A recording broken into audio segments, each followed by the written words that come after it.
pasal ibadat solat kan, saintis belakang yang buat kata kan. Jadi kalau kita tahu kebaikan tu, patut kita pilih buat. Maknanya ada hikmah lah, ada di sini kita kata umpamanya macam tujuh lipat jari je. Dia kaji kalau tak lipat jari, kesan dia tak sama dengan lipat jari. Macam yang ubat penyakit program kan. Jadi kita pun sungguh-sungguh lipat, walaupun sakit pun pandai kisah lama-lama boleh juga. Dan kalau lagu tu mana kita buat tu kerana kita tahu hikmah dia. Yang umpamanya letak tangan di dada pun tangan bila letak sekitar dada ni, bila kita baca kesan dia. Kalau kita ikut sebab maklumat tu, kita pilih hak tu, bagaimana Ustaz? Itu sebagai sokongan sajalah. Sebagai sokongan boleh, sebagai asas tak boleh. Hak Nabi buat tu, lagu ni hak tu kita kena utamakan. Hak ni sebagai sokongan boleh. Tetapi nak jadi lebih kerana tu semata-mata tak boleh. Dia kena tengok dalil gitu. Okey, belakang ni. Tak ada tanya dah. Assalamualaikum. Beberapa soalan yang mengenai sembahyang lah. Boleh ke bila takbir takbiratul ihram tak habis lagi? Takbir Allahu Akbar habis lagi tu maknanya Allah salat. Kaya kena tunggu takbir berhabis takbiratul ihram atau itu satu. Yang keduanya berhubung kalau seorang semaya witir 3 rakaat. Jadi dia duduk rakaat yang ketiga. Dia duduk rakaat 3 rakaat akhir lah. Jadi ada orang niat jadi makmum dia. Makmum tu serakaat saya witir. Jadi sudah sama sekali. Macam mana? Tak jelas. Ada seorang semaya witir 3 rakaat. Dia kan satu salam lah, satu salam. Jadi orang itu telah berada di rakaat yang ketiga. Orang mana? Orang Teriman.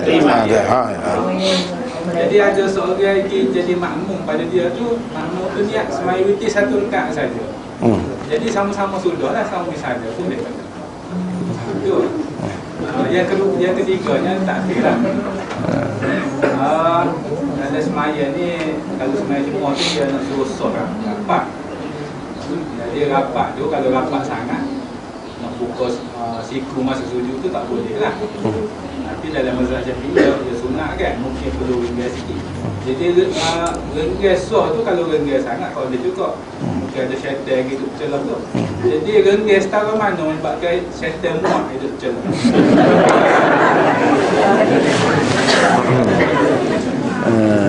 Jadi yang pertama masalah takbir tu tak? Takbir tu kalau tak ada sudah, itu benda khilaf. Kalau dalam mazhab Syafi'i hak moleknya sudah dulu lah. Tapi kalau dalam mazhab Hanafi tak. Asal kata imam dulu je. Malah makmum sudah dulu takbir tu tak apa. Asal tu imam dulu je. Allahu Akbar. Allah dia sebut Allah dulu. Hak ni sebut tu kemudian, tu syarat dia. Sudah dulu pun tak apa dia. Mana benda masih khilaf.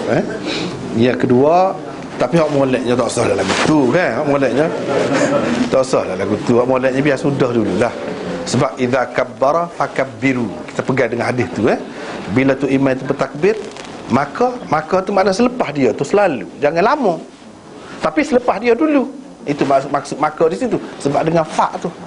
Fa tu apa nama dia, tertib wa taqib. Tu kan? Tertib lepas pada tu imam, dia tu selalu. Selalu tu setelah dia takbir dulu. Hak tu lebih molek tu lebih molek berdasarkan hadis tadi. Khilaf tu tak kira lah pasal ni lah. Yang keduanya masalah semaya witir tu semaya witir kalau mengikut mazhab Syafi'i mudah je, memang boleh belaka dia. Tak apa. Kalau kau tu sambung tengah lagu tu untuk imam tak serupa dengan untuk imam 3 rakaat dia 1 rakaat tak apa. Memang boleh lah. Kita pakai hak senang hak tu lah. Boleh. Yang ketiga je tak tinggal perapat soft tu.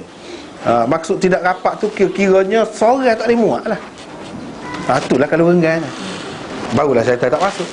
Dalam keadaan lagu tu kan selesa lah. Kalau nak lipat kaki kau nak buka kau Sebab tu orang kita, kalau tempat kita sini kan, yang mengikut mazhab Syafi'i, memang dia renggas sikit. Jadi kita tak boleh bantah lah juga, sebab dia ada maksud tu, renggas sikit.